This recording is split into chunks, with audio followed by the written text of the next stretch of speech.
School committee, At 7:06. presentations. I'm going to pass it over to Nadine. Yes. To introduce the presentations. Sure. What I'd like to start off with actually is we have Christian Norval here. And Christian is going for his Eagle Scout, and we're very proud of Christian. As part of his project, as you know, we've been working on the gardening committee.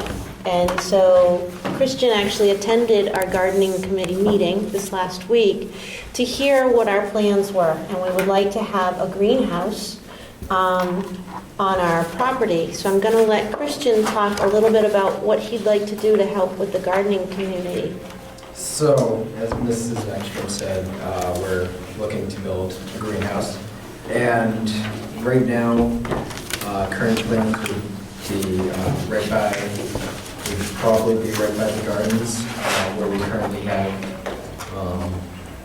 most of the gardening tools and everything else in that area. But we do want a greenhouse, and the gardening committee recommends a Monticello 20-foot long by 8-foot wide metal greenhouse. It complies with our grants that we have got from Lowe's. It's very durable, it will work very well, and it should really boost the gardening in the school community. It will also extend the growing season. So the reality is, it really looks to be a good project for Tompkins.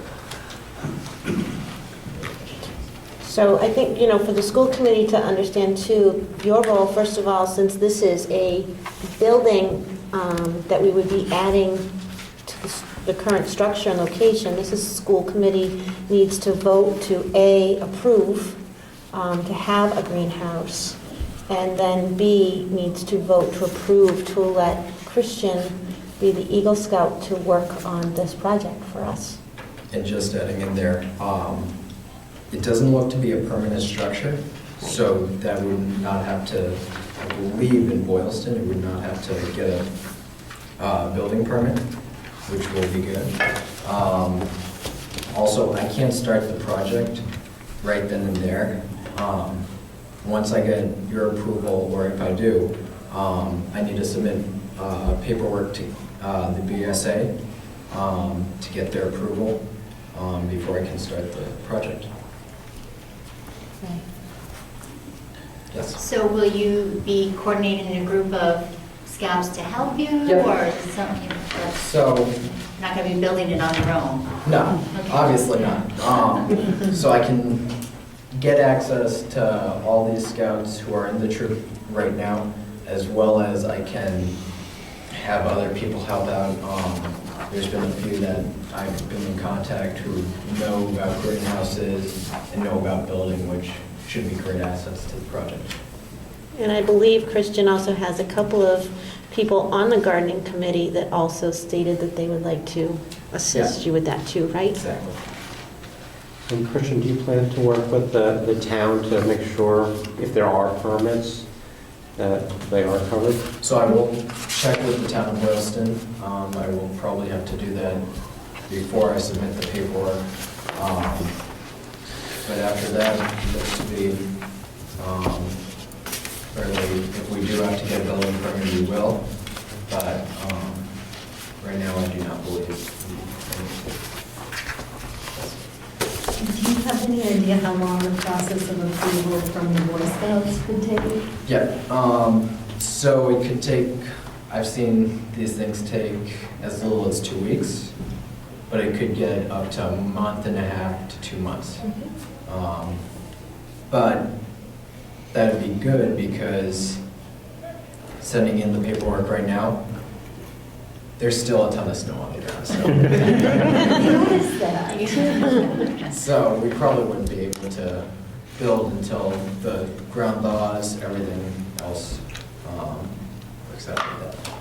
And there's also a troop in Boylston Yep. that I'm sure those young men would be more than happy to help you on the project as well. So So what is the vote we need to So take? first you need to make a motion to approve having a greenhouse on location. So that would be your first vote. Do I hear that motion? Thank you, Larry. Do I hear a second? Second? Any further discussion? Hearing none, all those in favor say aye. Aye. Great, and now you'd make a motion to give Christian Norvell the opportunity to build this greenhouse for you. I'll make that motion also. Is there a second? I'll second it. Thank you, Tom. Any further discussion? All those in favor say aye. Aye. Good luck. Good luck. Thank you. Awesome, great job, Christian. Thank you. Next, as you know, every year we have the Cape Cod National Seashore. I just want to make sure, Mr. Doherty, do you have your students ready for it? I think so. Okay, all right. So we would like to... 2 minutes to... Sure, please. Yeah, if you could. Very excited about this presentation tonight. As you can see already, the preparation work that they have started.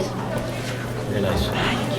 You're welcome, Christian. See if I can remember. Trustworthy is moral, helpful, friendly, courteous, obedient, cheerful. So you've got quite a group here tonight ready to present to you. They're very excited.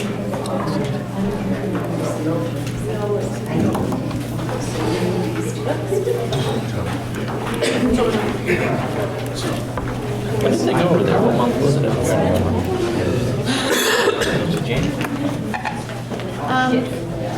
fellows just have- When did you go exactly this year? I think it was the weekend of October 15th. Yeah, that's what I thought. It's like mid-October.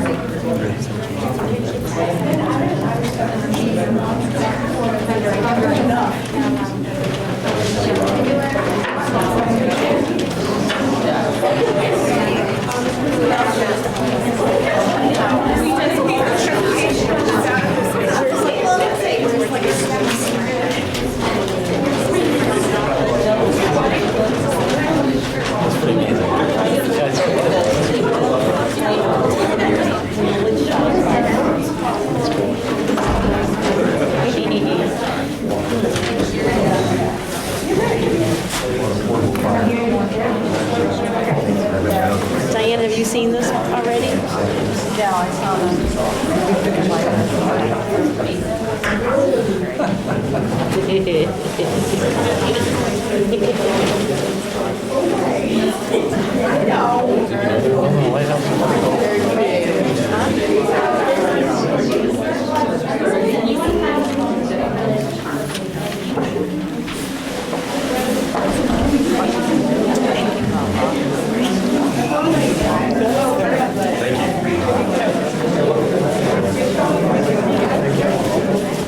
I didn't think you'd be able to top last time.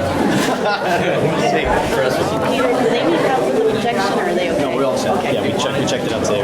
It should be all set. We did a dry run today, so we'll see. Okay.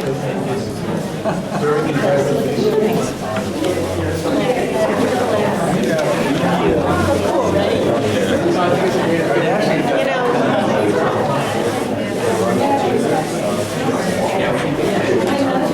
Mr. Pacheco, if you need a place for that, I just built a house in Narragansett that was a great house. Okay, you gotta be. I don't know.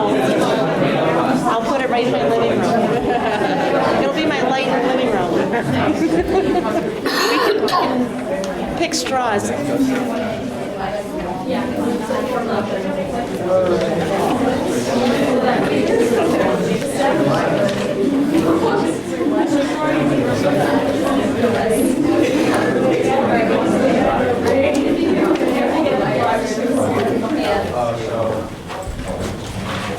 All right, thank you for having us tonight. I just wanted to just read something real quickly. Carol, Lisa, Chris, Lindsay, Steve, and I wish to thank our students and their parents, as well as Superintendent Ekstrom, Principal Tusseri, Assistant Principal Milner, Curriculum Coordinator Bradley, and the members of the Berlin-Boylston Regional School Committee for their unwavering support of our project. Without your enthusiasm and trust, we would not have been able to provide our students with this opportunity, so thank you very much for that. When Steve and I first dreamed of doing this 5 years ago, and then luckily had Lisa join us in the summer of 2012 to plan our first trip later that year, I don't think we quite knew what we were getting into. During the initial planning stages, we had hoped our students would have a rewarding learning experience outside of the confines of the traditional classroom walls.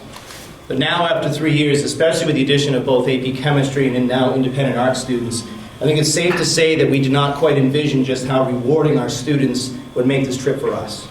Our students' curiosity, insight, creativity, passion, determination, and humor have been integral components in helping us craft an interdisciplinary study of what truly matters most in education.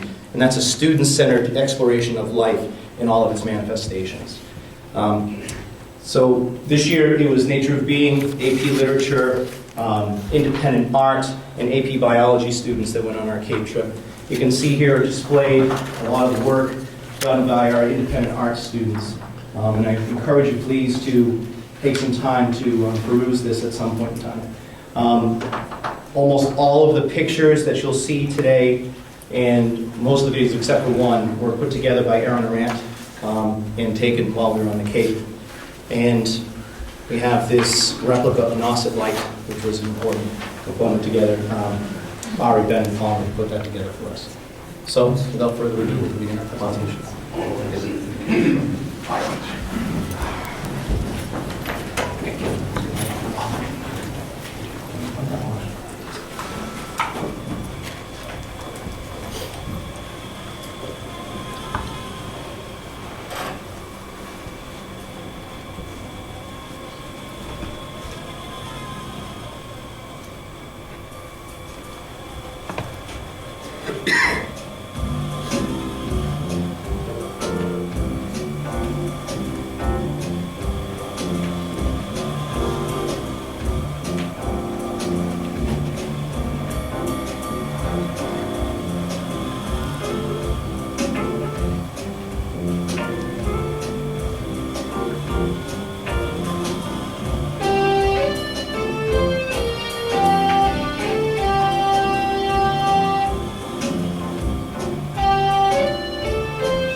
Three great elemental sounds in nature are the sound of rain, the sound of wind in a primeval wood, and the sound of outer ocean on a beach.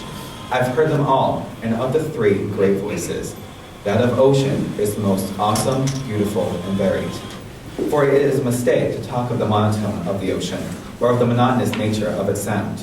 The sea has many voices. Listen to the surf, really lend it your ears, and you'll hear in it a world of sounds. Hollow boomings and heavy roarings, great watery tumblings and tramplings, long hissing seas, sharp rifle shot reports, splashes, whispers, and the grinding undertone of stones, and sometimes vocal sounds that might be the half-heard talk of people in the sea. And not only is the great sound varied in the manner of its making, it is also constantly changing its tempo, its pitch, its accent, and its rhythm, being now loud and thunderous, now almost placid, now furious and gravely slow. Now a simple measure, now a rhythm monstrous with a sense of purpose and elemental will.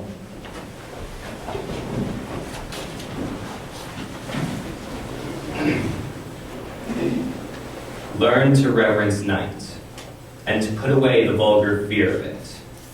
For, with the banishment of night from the experience of man, there vanishes as well a religious emotion, a poetic mood, which gives the depth to the adventure of humanity. By day, space is one with the earth and with man. It is his sun that is shining, his clouds that are floating past. At night, space is his no more. When the great earth, abandoning day, rolls up the deeps of the heavens and the universe, a new door opens for the human spirit. And there are few so clownish that some awareness of the mystery of being does not touch them as they gaze. For a moment of night, we have a glimpse of ourselves and of our world islanded in its stream of stars. Pilgrims of mortality, voyaging between horizons across eternal seas of space and time.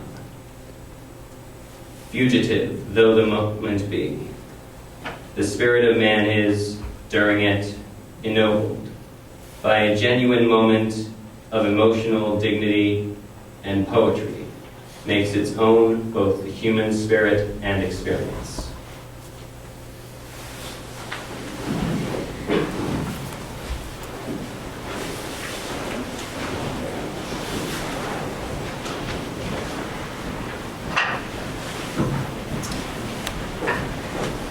The presentation and reading that you just saw was our interpretive take on a passage from Beston's book, The Outermost House. Henry Beston was a man of integrity, and before the United States had entered the war, he felt the need to participate. He fled the safety of the American soil to become an ambulance driver for the French. He witnessed people in their worst conditions, as many were in near-death situations, failing to heal from a wound.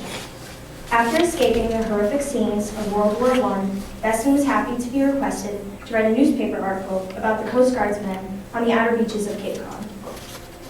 He articulately described their routines and perfectly portrayed their importance to the public. Once his work for the newspaper was complete, he decided that he didn't want to leave the outer beaches quite yet, and instead, he had a small cottage built. He spent months recording his observations of nature, not missing even the slightest details. Through his notes, Beston found a way to connect to nature, providing himself with an escape from the realities he discovered during World War I. Using the notes, Beston was eventually able to publish a book he entitled The Outermost House. The Outermost House was written by Beston while he was immersing himself in nature on the outer beaches of Cape Cod. At the age of 38, Beston went out to write about the Coast Guardsmen, but after his 2-week stay, he realized that he couldn't leave the Cape. As he recounted, "The fortnight ending, I lingered on, and as the year lengthened into autumn, the beauty and the mystery of this earth and outer beaches, outer sea, so possessed and held me that I could not go." As with many other survivors of the war, Beston found comfort in nature and the solitary observance of it. As with survivors, witnesses, and anybody who was involved in horrific events, music, art, poetry, and more were all universal canvases for these people to get their emotions out on paper. That way everybody could relate to and understand what they were feeling. Beston took to writing as his therapeutic activity to cope with the war. He placed his readers in an environment where they too could walk along the beach. But Beston was not the only one who did this. We learned about many authors who too have taken to writing as a coping mechanism. Henry Beston's suffering in World War I greatly influenced his writing. The horror he saw in Europe allowed him to truly appreciate the outer beaches of the Cape, and his writing benefited from the healing process he experienced while surrounded by peace and beauty. This is an idea we discussed in class. Does the artist need to suffer? Eric Maria Remarque was another writer who lived through World War I. He went on to write All Quiet on the Western Front, a haunting account of a soldier's experience and a profound insight into the effects of war. To this day, it is considered by many to be the greatest war book ever written. It's told from the perspective of a German soldier, so especially for French, British, and American readers, it humanized the enemy, and it made all readers consider the fact that each casualty was a real person. It is a beautiful work of art that Remarque wouldn't have been able to create without his suffering, just like Beston wouldn't have been able to write The Outermost House without that same suffering. Being able to venture to the beach Beston had lived on offered an entirely different perspective.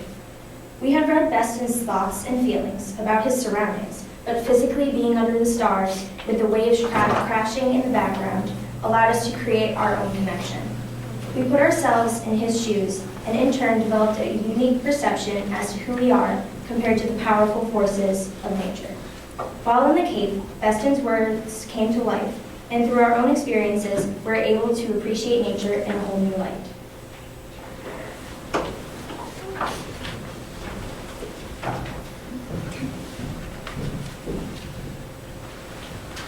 On our first night at the Cape, we were lucky enough to be joined by Don Wilding, who is the co-founder and executive director of the Henry Beston Society and the author of the book Henry Beston's Cape Cod, which is currently being adapted into a film documentary.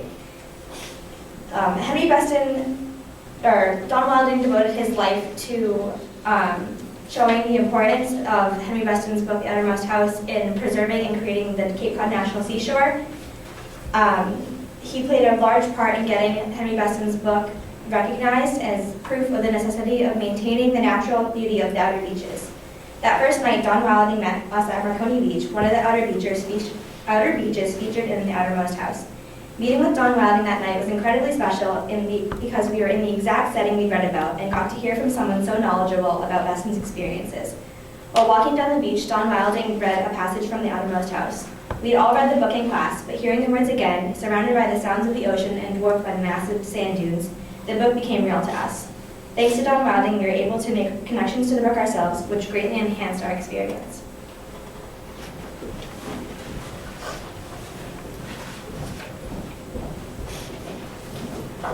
Before leaving for the Cape, we studied poetry that would help us fully understand what the trip was all about. One of those poems was When I Heard the Learned Astronomer by Walt Whitman. In the poem, the narrator is listening to an astronomer give a lecture using figures and charts.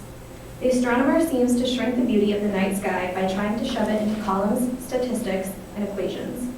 The narrator becomes bored with the lecture and wanders off by himself.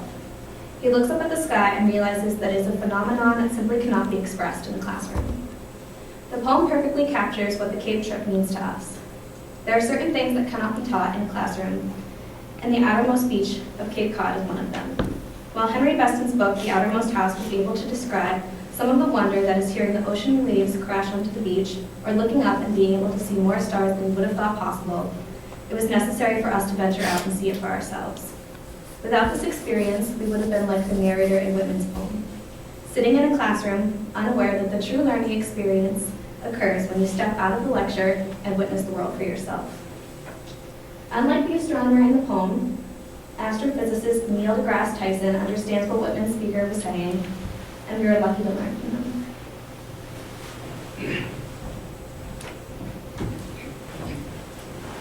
What is the most astounding fact you can share with us about the universe? The most astounding fact. The most astounding fact is the knowledge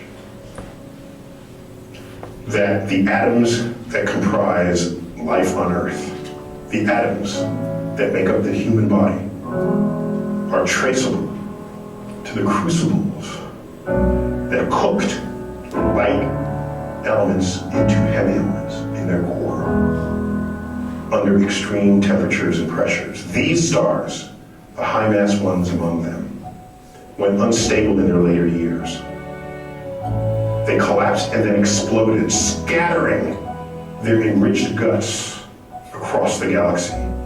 Guts made of carbon, nitrogen, oxygen, and all the fundamental ingredients of life itself. These ingredients become part of gas clouds that condense, collapse, form the next generation of solar systems, stars with orbiting planets. And those planets now have the ingredients for life itself.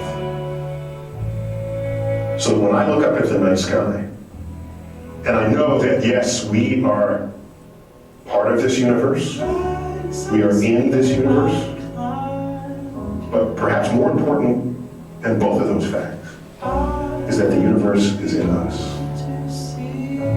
When I reflect on that fact, I look up. Many people feel small because they're small and the universe is big, but I feel big because my atoms came from those stars. There's a level of connectivity. That's really what you want in life. You want to feel connected. You want to feel relevant. You want to feel like you're a participant in the goings-on of activities and events around you. That's precisely what we are, just by being alive.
As human beings, we have an innate desire to try to connect with nature.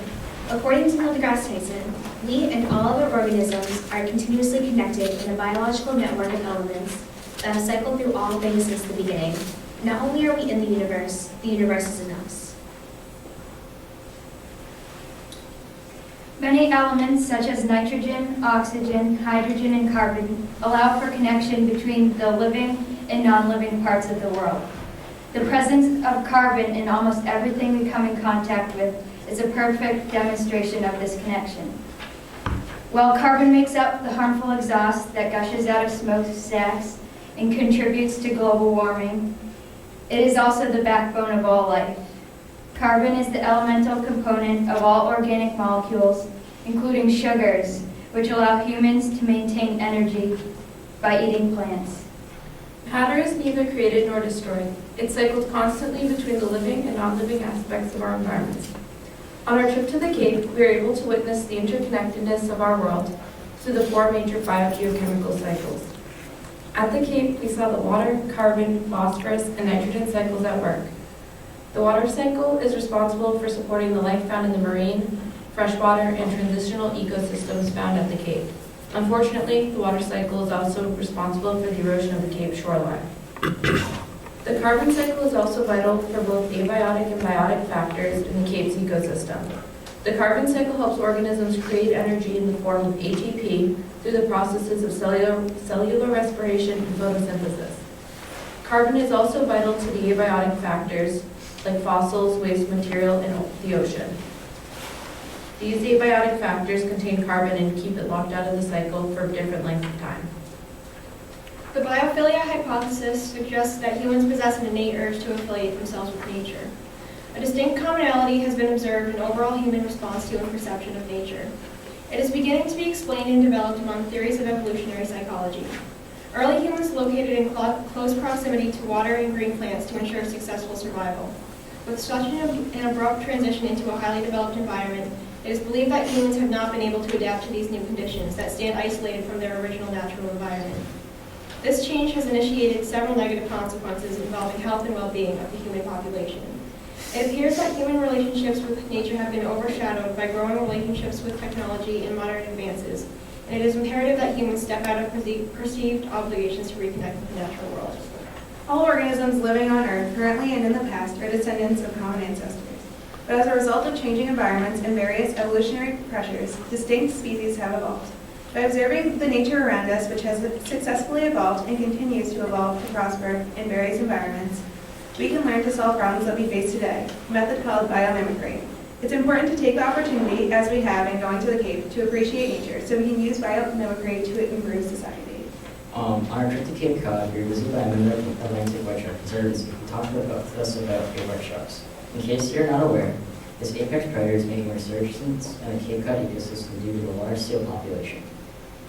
The importance of this is that in terms of biology, we're witnessing a recovery of nature in Cape Cod in a secondary succession. Secondary succession is when an ecosystem is able to revive itself after all or aspects of it have been destroyed. In the past, seals were hunted almost to extinction and the great white sharks were driven to swim elsewhere for food. But because of legislation and recently, it has protected the seals, the population has grown and attracted sharks that come back. There's some concern that because there are a great number of sharks at Cape Cod, the beaches are becoming unsafe. However, Thorold, a senior scientist with the Woods Hole Oceanographic Institution, states we've become insulated from nature, and if we want to have a wild ocean, there are some things we have to work with, which include sharks. Instead of tampering with nature at the expense of organisms, humans should be more responsible in contact with wildlife so that there's no need to change the natural processes that surround us. As indicated in the Cape Cod's very name, the Cape sustains the vibrant fishing culture. We learned how Cape Codders take care to work with nature, protecting wildlife from it. Sustainability is characterized by meeting the needs of the present without endangering future generations to meet their needs. The Cape also deals with sustaining the energy supply, water quality, and waste management in unique and sometimes sensitive environments. Bioremediation, a method to take care of chemicals with biological substance, is being used to cleanly dispose of harmful materials. We're so fortunate to have seen firsthand some of the great strides being made to protect the beautiful and impactful Cape Cod. The 43,500 acres of land that make up the Cape Cod National Seashore are home to 450 different animal species and 800 different plant species. Containing 5% of all Atlantic wildlife on its shores, this was the perfect place for AP Bio to go and explore nature. We surveyed rich woodlands and salt marshes, detailed sound maps, tested water samples with our field lab, and so much more. For those 3 days, we had the opportunity to take things we learned about in the classroom, experience them for ourselves, and be real biologists. Since 1961, the seashore has been a federally protected landscape where more than 32 rare or endangered species have found sanctuary. Getting to witness some of the organisms ourselves and seeing how they flourish in the vibrant ecosystem made us realize how important it is to keep spaces like this safe. We must take responsibility for our role in the environment. We have the capacity to be caretakers for our Earth and make a difference in the world we live in. Our weekend at the Cape gave us a sense of connectivity that permanently changed how we see the world around us.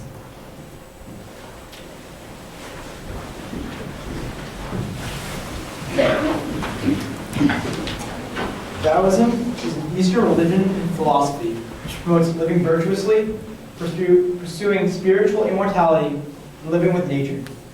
The Taoist believes in a flow of nature, energy, and life, in the idea of yin and yang, opposites, neither good nor evil, that are different parts of a single whole concept. Tao is a state, rather than just an experience. Tao is known to be the allness of the universe and the actuality of existence, rather than just a false reality that we perceive. In this, Tao becomes less of a descriptive word for the overall experience and more of a state of mind and of being. During our stay at the Cape, the teachings of Taoism have been inescapable. Out on Coast Guard Beach, as we wandered, we saw a lone duck in the water, surrounded by seals. If caught, the duck's energy would have been transferred to the seals, and the seal, eventually dying, would have transferred its energy back to the environment.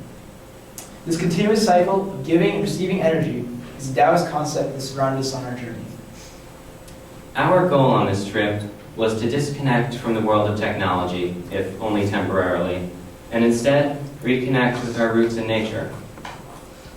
Far from cities and towns, away from computers and media, we were given a chance to experience all of this and get back to nature itself.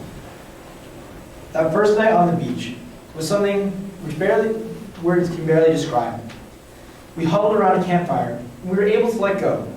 All of our problems from home, college applications, school projects, tests, they were behind us. We didn't have to worry about them.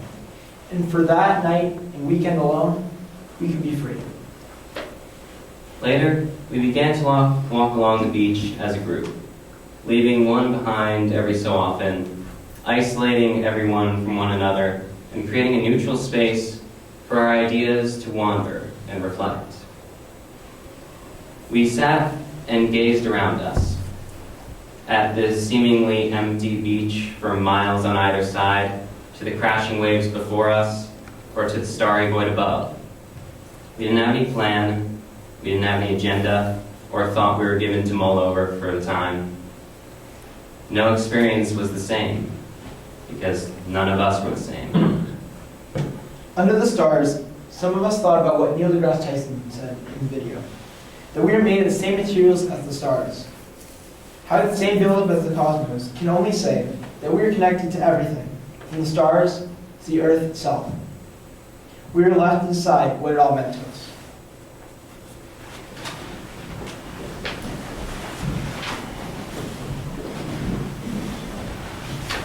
Though not realized in today's society, becoming one with nature is what the ultimate goal is within many cultures.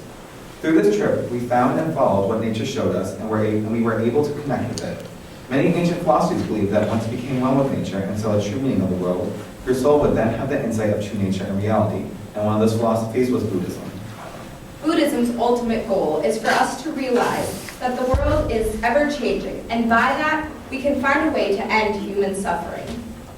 Though human suffering seems like a big deal, to Buddhists, it is just trying to find an end to the cycle of karma. For example, if you do something bad, the world must then do something bad to you.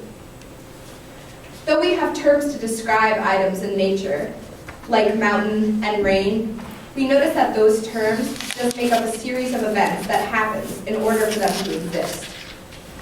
Within nature, we notice that it is an ever-changing cycle of growth and destruction. Many elements make up these items, and the Buddhists believe that they are the elements of solidity, liquidity, heat, and mobility. This may be considered an ancient idea in today's world, but with modern science, we recognize that miracles within nature are actually made up of these multiple cycles, and they will continue doing so until the earth and its elements are no more. Buddhists recognize the earth as our mirror. With the idea of karma, the way we are destroying the earth and the use of its natural solutions can be shown as greed. Though they benefit us, we have destroyed forests, oceans, and safe havens for the creatures and nature of Earth. Some of us may recognize and try to stand up and fight it, but the demand for these natural goods are too high for us to stop the greed. Buddhists believe that since we are being greedy with the earth in turn will stop producing these materials. The cycles of nature are being destroyed by us. The karma of the whole situation is when the earth finally stops producing these natural materials. Our society will not know how to survive without them, and we will no longer flourish. Though that all may be way in the future, this trip enlightened us on that fact. We live in a beautiful world, but distractions are everywhere. Skyscrapers, highways, and cell phones all take part in our daily life. And we don't even take time to consider the beauty of a tall oak tree or a fox walking through our backyard. When we spent our nights on the beach without our cell phones or any other distractions, nature affected us all individually. We noticed it and then saw how it thrived without the technology we have on the daily. And though some of us may have went right back to our cell phones when the night was over, most of us just sat silently, looking at the stars, connecting to nature we have seen forever, but just truly saw now.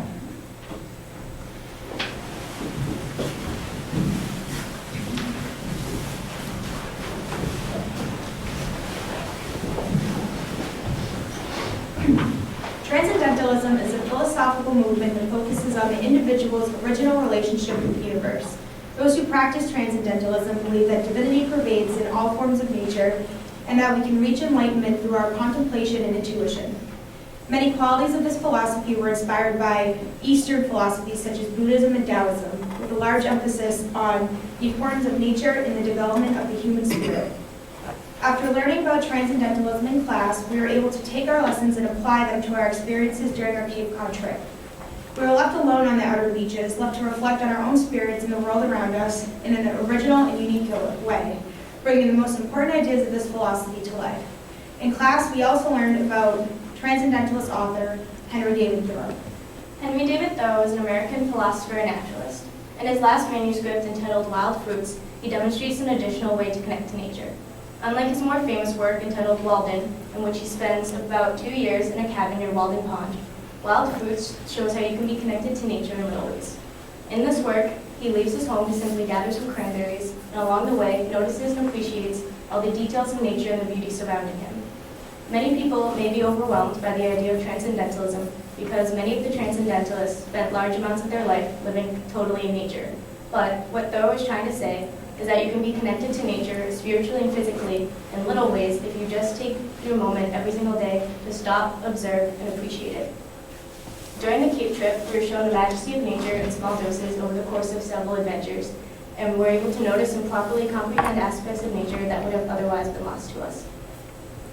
Ralph Waldo Emerson is a 19th century transcendentalist, philosopher, and writer, most known for his essay, Self-Reliance. In it he writes, "Familiarize the voice of the mind as to each the highest merit we ascribe to Moses, Plato, and Milton. A man should learn to detect and watch that gleam of light which flashes across his mind from within. Yet he dismisses without notice his thought because it is his. Tomorrow a stranger will say precisely what we have thought and felt all this time, and we shall be forced to take with shame our own opinion from another." What he means by this is that we put philosophers on such a high pedestal because they're able to create and share their own original ideas with others, yet we tend to push away our own ideas because we don't think they're significant enough. What Emerson is getting at is trust yourself. He believed that everyone could reach enlightenment through their own free will without guidance of others to lead them there. What we experienced on the Cape Cod trip went right along with this. We learned about Thoreau and Emerson in the classroom, but it never really resonated with us until we, through our own free will in connection to nature on the beach, we were able to truly understand transcendentalism and come up with our own conclusions about nature and ourselves. Henry Beston, however, wasn't a transcendentalist. He was more of a naturalist, but his experiences in the outermost house show strong similarities. His retreat to the Cape Cod outer beaches revealed that after the trauma of World War I, no matter what you've been through, whether you set out searching for spiritual peace or just some quiet solitude, you will fall into nature's open arms. Connecting with nature can sound kind of complicated or even a bit pretentious, but it's simpler than you may think. We all spread out so that we couldn't see or hear the person next to us, so we were completely alone. Then the 15 minutes we spent by ourselves seemed to stretch into an infinite moment of time. Leaning against the dunes set us up for the perfect slant that gave us the perfect view of a lifetime. We were surrounded by nothing but the vast expanse of nature, and there we are, placed in the middle of it all. My thoughts, I didn't realize at first, but they match up completely with what Neil deGrasse Tyson was saying. I did not feel small, and I did not feel insignificant. I am in the universe, and the universe is in me. Despite everything else in our lives, it all comes down to the one notion that we are a part of it all. Of all the times that I questioned why I was here and why I should stay, this answered everything. That is one of the best and most important lessons I've ever learned, that I'm not truly alone, ever. Finding such harmony brought tears of gratitude rolling down my cheeks with the waves, and my eyes shining like the stars. Electricity rushed in my veins while peace settled in my bones.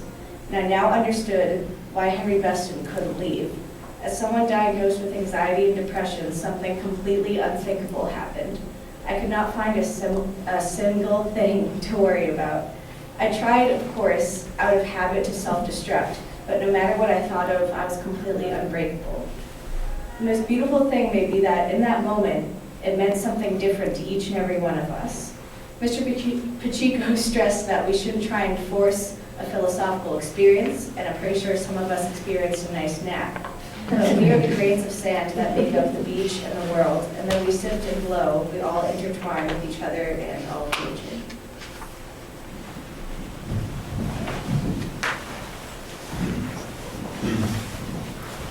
Now, trips such as this offer learning opportunities deeper and more significant than anything in the classroom. Seeing and feeling what we learn firsthand is something special that we never really get to accomplish. One can read the same lines in a book until they grow bored and desire to see and feel the real thing. And sometimes the effect of learning is lost in long-winded lectures, I know firsthand.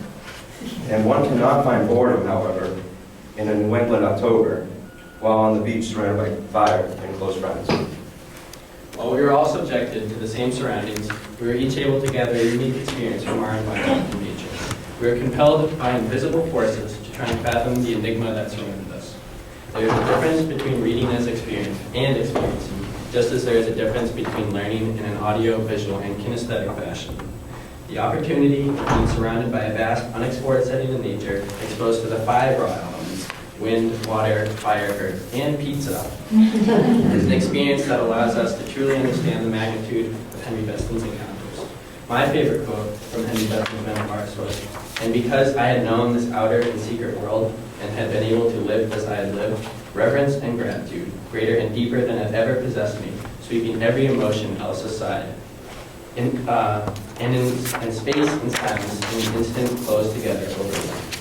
This quote embodies my experience while out on the beach at night and represents only a fraction of the true connection that I felt to nature, unlike anything I had ever felt before, something that we never would have experienced had we not ventured into nature on this trip.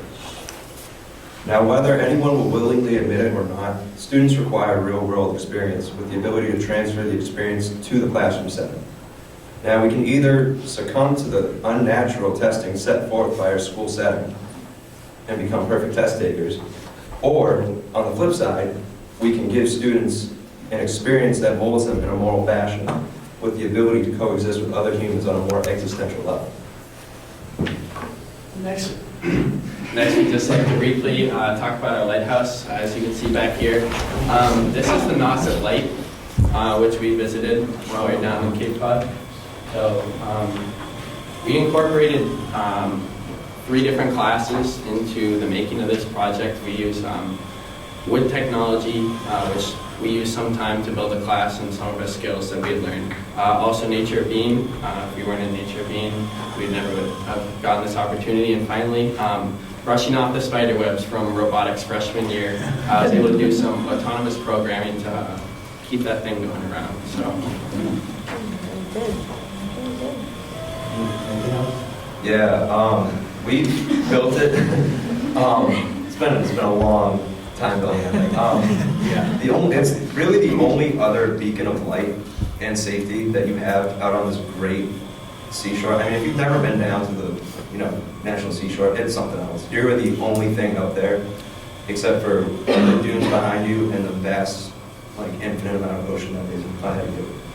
And for that to be out there, it's just something giving you a sense that, hey, there's another human there, that it's like an open arm. If you were there. Yeah, like what I'm saying, in the book, you have this vast nothingness that is the sea, and you have that one light that shines upon it. And that was really the only source of light that lifeguard for the safe sailors from, like it mentions in Henry K. Thoreau's book. So without that, countless lives would have been lost without that.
On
Please lower.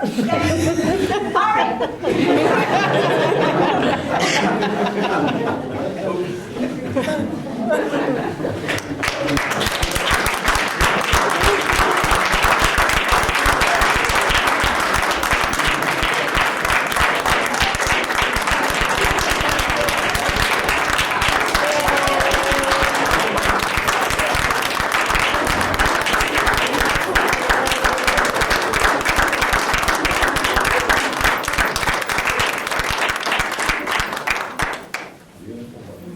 Beautiful, beautiful, amazing. That's what teaching and learning is all about right there. Great job. So is this when we vote on next year's approval? Get the paperwork, Peter, get the paperwork. We want to do one extra day, actually. Now that you Seriously, mention the students, they all said that 3 days wasn't enough. They said they felt rushed. We felt like it would, if we gave us like one more day, there'd be so much, there's so much more that we could have done. Awesome. Very good. I can't say enough how proud I am of all of you in this presentation. It was fabulous, and and thank you also to all of the faculty who took time away from their families and their weekends to give you guys this experience. You don't know how lucky you are to have such great educators. Nice job.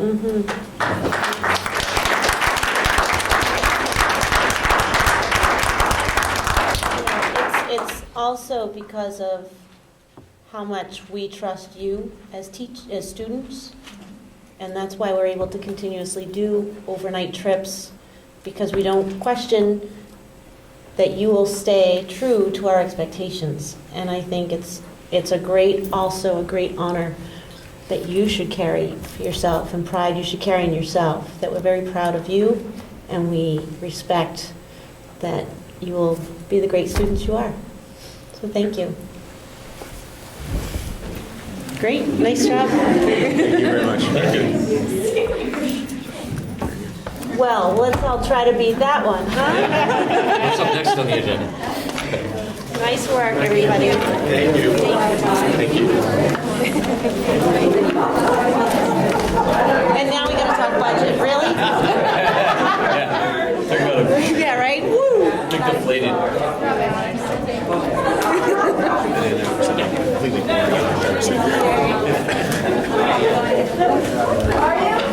Carol, do you need a tissue? I wish I had one to give you. Just Carol. It's Carol, showing the love. Okay, I know, yeah. so we have approval of payroll and payable warrants going around. I don't believe there's anything on the consent agenda. Is there? No? Okay, any communications? Seeing none. Any petitions and audiences related to items on the agenda? We just lost our audience. So, Superintendent's report, Nadine, we'll let you follow the excellent. All right, well, oh gosh, there's no way I could even compare to that. I actually don't have anything to report to you tonight. Julie and I will be talking, mostly Julie. I'll be listening, which will be a great feeling for this year's round of budget updates. But just one piece of information that I wanted to just share with the school committee in regards to the budget. We have been able to make a few cuts at the regional level, and Julie will be able to talk about that, but I'm actually coming forward tonight, Julie and I both, actually very pleased with our outcomes at this point, where we are. I didn't think we were going to get to where we got to. It hasn't been easy. I think I still have all my teeth left in my mouth, but one piece I will say is that because of our enrollment numbers of the preschool, that we have moved our Boylston preschool to join our Tohoto preschool for next year. The enrollment numbers are very small here at Tohoto. Berlin still has ample amount right now at this point for next year, so we're not concerned at all. But Boylston and Tohoto are very small, and since it's all here in Boylston, we're just bringing the Boylston students up here. There's no change in staffing needs or anything like that at this point. It's who we have, but it just made sense to start to look at efficiencies. So that is one programmatic change that we have in preparation for tonight. And with that, I will hand it over to Julie. Okay, so in your packet, we have the budget worksheet that shows all of the reductions we've made. So we've been trying to get it to what the towns are requesting we get it to. At this point, the budget is now a 5.34% increase. A lot of these reductions you've already seen as we've gone through multiple times. One of the new changes is though that we have reduced, we had originally asked for 2 additional new teachers, and we've now had to cut it down to 1.4. So we've reduced the science teacher there to a 0.4 as opposed to a full-time.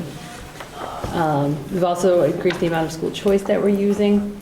We're doing that by reducing our expenditures in this year to roll it into school choice and then use it next year. So between the additional school choice and reducing the teacher, we've reduced teacher salaries by $168,000. We're going to buy math textbooks that we need this year, reducing the budget by $25,000. Professional development provider, we're no longer going to have the consultant that we've used and we originally put in the budget and now decided we're not going to need. That's $20,000. And then we're going to also buy science books this year, or part of them, and reduce that by $17,500. And then we have a bunch of smaller supplies and textbook changes. So the total reduction in instructional expenditures at this point is $281,174. Our regular ed transportation, we will have a change to a Boylston bus, which is going to increase the region's expense a little bit, so that will go up by $8,850. On the other side, this special ed transportation, we had a student move to a residential placement, which is now going to save us on the transportation side. It'll be an increase on the tuition side, but we were able to reduce that by $42,578. We have a few smaller athletic reductions for supplies. We've already talked about in the previous meetings the reduction of heating expenses, but we've increased the electricity costs. We've cut $5,000 out of network hardware. We had put it in because we were anticipating a matching grant that is no longer going to be available, so we decided to hold off on making any of those purchases. Our health insurance, we had an increase there when we got the new rates. We saw a 10.9% increase, which was the maximum increase that they were offering. So between our retirees, which actually we've saved a little money, and our active employees, it's about a $60,000 increase. We have small savings in unemployment, and the total for the fixed cost and health insurance has been an increase of $52,955. And then just some small changes for school choice and charter based on how our actuals are. So all of those from your December budget that you voted, we've reduced the budget by $345,824. I also included in there your copies of the assessments. So now that we have the governor's numbers, we can see the revenue. The Chapter 78 went up about $10,660, but Chapter 71 and charter reimbursement went down. Overall, for the assessments to the town, it looks like a 5.46% increase for Berlin and a 7.85% for Boylston for their assessments for the region. I don't know if anyone has any specific questions or. No. Sorry, I'm not sure if I heard you correctly or clearly. Then 1.4 new teachers. So what is the plan for the teacher or half teacher you're hoping to hire? Do you want it? Yeah, I can tell you. The 0.4 is actually the science teacher, and the 1.0 is your humanities/ELA teacher. Humanities, ELA. Those are the dual certifications. Are those still the dual cert? Yeah, right? Yeah. English and humanities are the 2 certs that we want from that one individual. So what are the consequences of going from the 2.0 to the 1.4? I think really the impact will be the ability to offer some electives in the sciences, going from a 1.0 to a 0.4. I'm actually asking the opposite. I'm asking originally there were 2.0. Right. And what are we losing because we're losing that additional 0.6 or that 0.6? The inability to offer some electives I'm sorry. in the sciences. Sorry about that. So our plan is, because we were bringing this in and the budgetary issues were becoming a little bit more problematic this year, as we all know, our thought was if we brought in the .4 this year, we're adding, we're able to allow those core requirements that we need to be able to produce, have. And then the following year, we'd like to increase that other .6. So the following year, so in FY17, we'd be looking at bringing that into a full-time position. And it might still be, at that point, we don't know, we have to look at our numbers, but it might still be to be able to provide those core requirements that we need, depending on student numbers. But we do see that that would be your potential future need.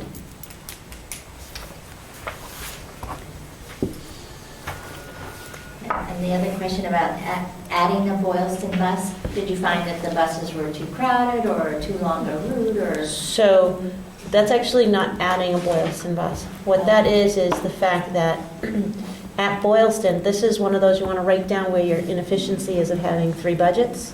This is where one of them is, right here. Because you have at overall, the budget, the cost for transportation next year overall is less because Boylston only needs 4 buses. However, because in Tohoto, Boylston was actually able to offset the cost of one of the buses. Boylston was, because they were going to need the run. They don't need the run. So now they're no longer helping Tohoto to offset the cost of that bus. Do you see what I mean? Right. Whereas if you were one, your cost for transportation overall is less. So in other words, Tohoto is not adding on one more bus. No. Boylston Elementary is Decreasing a bus, so Boylston is no longer assisting with the cost of that bus. And we actually, Julie and I actually looked in Berlin because you are right there on the number of potentially needing to reduce a bus because you have so few students. You could possibly, if you look at the numbers themselves, you would be at 73 students per bus. It's a 75 passenger bus. You're just too close to that. And you have too many move-ins, or if the route is just not, but it's something that Julie and I are going to look at for next year to see where the numbers are in Berlin. And also, we will have our bus company will have been here with us for a full year, so we'll be able to talk to them about the routes, because Berlin, I think, might be too big geographically for 2 buses. But Boylston right now at the elementary level, they have 5 buses right now. So we're going to go down to 4 buses, and geographically, it's doable. One thing, it appears from looking at the enrollment and how this gets apportioned to the towns, that the enrollment here at Tohoto for Berlin is staying flat, but the numbers are going up for Boylston, which is going to be another increase, really, that Boylston will feel, right? Over this year and into next year. Potentially. It's like it's 29 students from 2014 to 2016, additional students. It's a good observation. So just a question about the number of teachers. So the net increase over this year's teacher is 1.4. So we're maintaining today's plus adding. If we were to add, what would have the salary increase percentage have been? I'm sorry, say the question again. If we Tom? didn't add anybody, so just maintaining the flat head count, what would have the salary percentage increase have been? 60 for a 1.0. Is he talking about the overall increase or just for one teacher? If you didn't have the 1.4, in other words, what's the difference in the percentage increase? So right now, I don't Yeah, have I'm the kind of number. looking at level service, what would have the increase been? It's like about 64,000 per teacher, so. So we usually add about $64,000 per teacher at full time. So if you take the 64,000 and then another 32,000, so you're about 96,000 that's in there that you would reduce.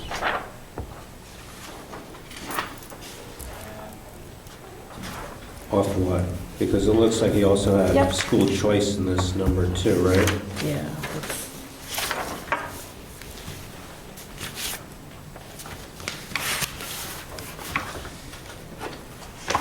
She's just gonna pull it up.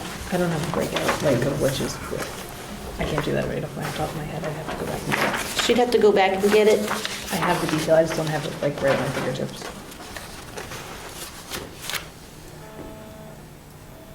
Yeah, if you could follow up on that. Yeah, I can tell you.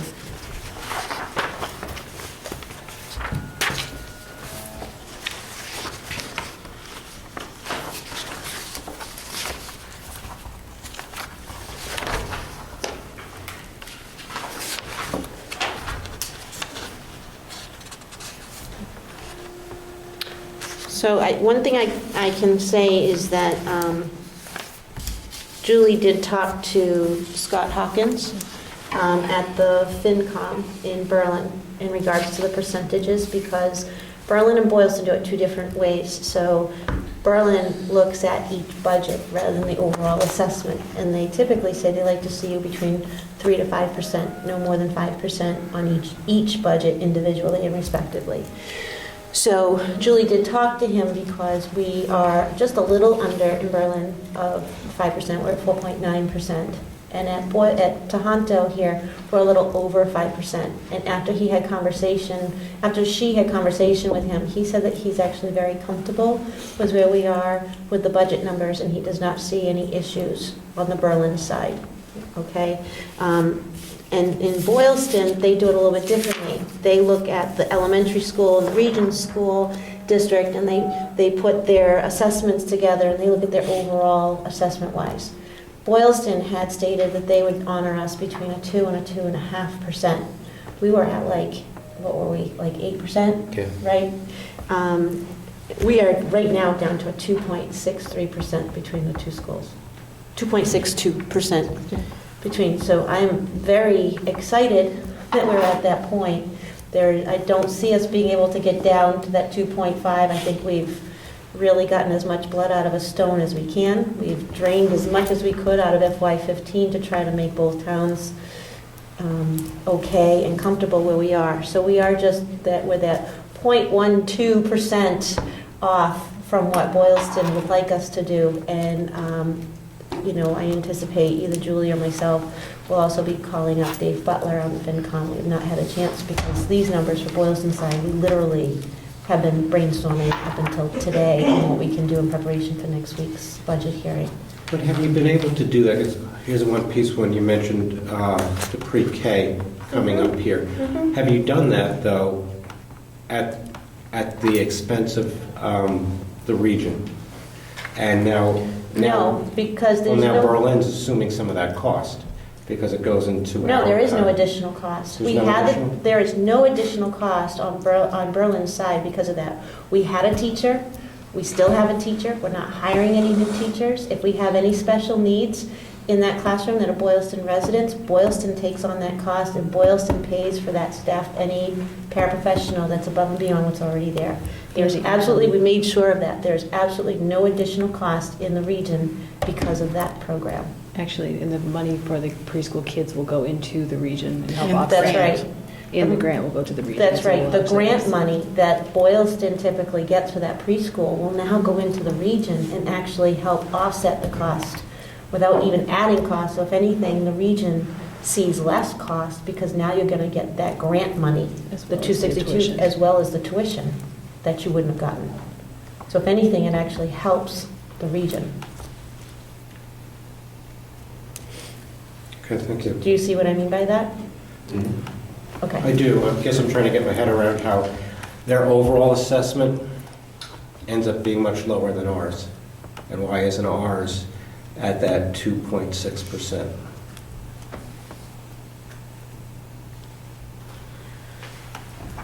Well, that's because of their elementary school is part of that 2.62. What I'm talking about is their elementary school is I at get negative that. 4%. That's I get why that. the But if you did the combination of our two elementaries, we wouldn't be down that low. No, you wouldn't. Right. You look at things because You you're took not, out- you if took your out elementary time. was at a negative 4.0, then we're talking totally different. Because if we look apples to apples on the region side, right, Tom? The region is a 6 point. A copy of this, maybe you want to give them a copy of, that's the Boylston. Oh, I don't know if you have a copy of this. Do you have the Berlin one as well? No, because I didn't do, because they Okay. don't look at it that way, so I didn't do it. But Berlin's at a This is the way- 4.9 and Boylston's at a -4. So if you look at your, And is most of that driven, though, by taking whatever expense you had for the pre-K out? There's only 17,000 was for the pre-K is in it? Boylston. Mhm. Everything else was stuff we reduced. and if you look at your, this sheet, Tom, if you look at the local, you have the assessment difference over here, right? It's right. Oh, the minimum local, or this is the minimum? So if you look all the way through, the minimum local for Berlin is only at 4.23, where Boylston's at 6.4. And then you look at the minimum, again, above minimum local contribution, Berlin's at 11.31, where Boylston's at 14.3. So all the way across, this is what you'd be looking at, is a 60-40 Sure. on the split on that. So your assessments are much different because your elementary needs are much different than Boylston's elementary needs. They're also they're at 1.5 teachers less than what they have this year. Dropping 16 kids. Okay, thank you. Last year, so. Thank you for the clarity. I Right. appreciate it. It's just hard to look at apples for apples when it often isn't. So, If I could shift gears for a second, I want to thank the administration. The numbers actually match what I got off the state website, so that's always a really good sign. Granted, we just got these numbers when we sat down 10 minutes ago, but I understand everything's a work in progress, but I think the numbers will work out for our town according to my back of the envelope analysis. I do have two questions though. The school choice revolving funds for the region, how much are we using this year and what do we have left in the reserves? the big $1 million question goes to Julie.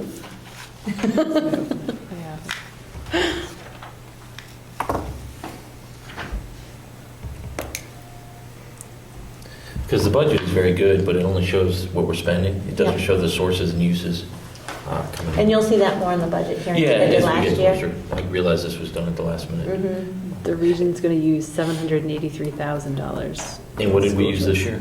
$577,518. Okay. And what does that leave us with? At the end of 15 or at the end of 16? End of 16. End of 16, we would anticipate $587,637. Okay.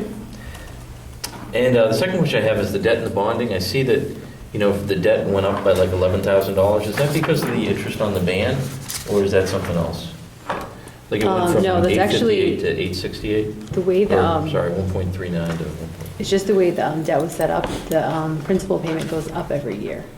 Okay. And the interest goes down. So that's not actually from, So wouldn't it stay like the same payment, like principal? no, it actually doesn't. It goes up every year. The table.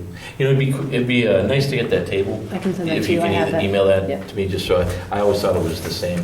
Yeah, And I I'm was not wondering sure how how that the happened ban- because the Boylston Town thought that too, but that's actually not how it was. When they finally did set it up, it goes up every year. I remember when we voted whether it was like a 10 or 15 or 25-year payment plan, there was like a payment table that was sent out, and I thought it was the same on that, but my memory must be going. Okay, I have that. I'll send it to you. Okay, that's it for my questions. Anybody else? Okay, into the happy part of the meeting. I'm very happy, actually, with the budget numbers we ended up with. I don't know how we got there, but it was a team effort. Everybody just started pulling and plugging, and I never thought I was going to, but I was still coming to you with a huge, huge increase, and I'm not. So I'm very happy with what we've got. Do you want to announce for the people at home when the budget hearings are? I can't recall offhand exactly which I know days. them like the back of my hand. So next Monday is our budget hearing for Tohoto as well as Boylston. They will all be housed. They will both be housed here at Tohoto. Next Tuesday, the budget hearing is in Berlin, and it's at Berlin, and it's going to be at the municipal building, correct? Right. Yes, next Tuesday. So, and yours starts at 6 o'clock. Yes. Tohonto's here starts at 6:30, And Boylston's will following that, we're thinking around 7:30. So we'll have about an hour for the budget hearing. We welcome anybody and everybody to come, ask questions, ask about the budget, ask anything that you may. What we will do is the same as we did last year, is at the end of this week, we will send out our budget line items to everyone in the community like we did last year. So if there's any questions about the line items or anything on the budget, they will have them right at their fingertips. Excellent. So next on the agenda, we have business items, the Regional Subcommittee for Payroll and Payable Warrants. Yes. You want to explain that? Yep, sure. So we had Ruth was one of the subcommittee members that would be on the payroll and payable warrant, and we just need you, Brad, to appoint someone to take Ruth's place. And this is only until May? This is until May.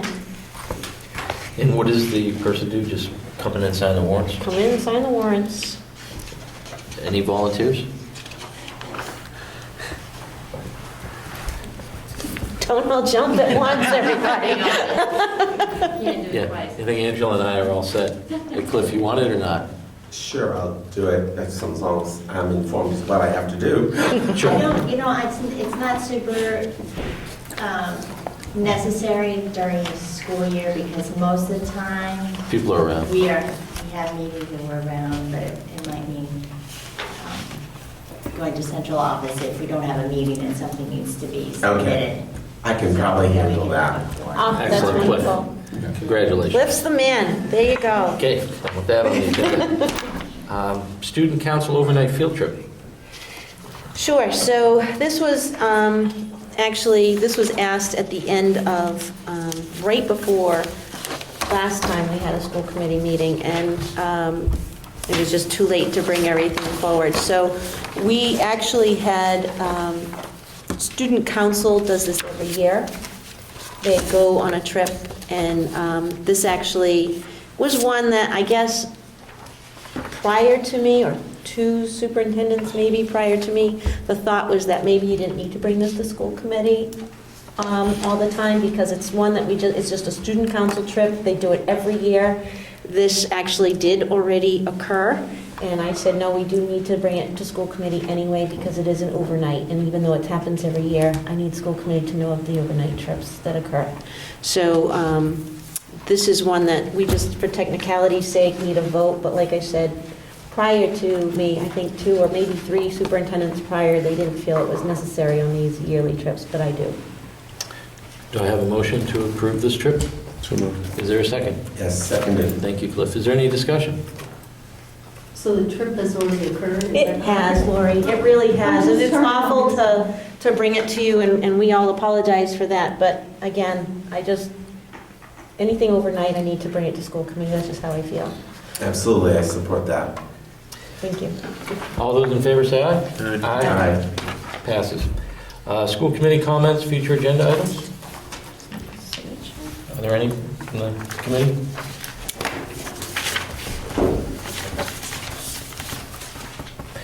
Okay, hearing none. Executive session. Yes, we need to go into executive session with respect to negotiations with non-union personnel. This is actually with the party of our paraprofessional unified group, and it's also not to convene an open session. Do I hear that motion? So moved. Is there a second? Second. Any discussion on the motion? Hearing none. All those in favor, roll call vote. Angela? Cliff? Lori? Tom? Aye. Larry? And myself, aye.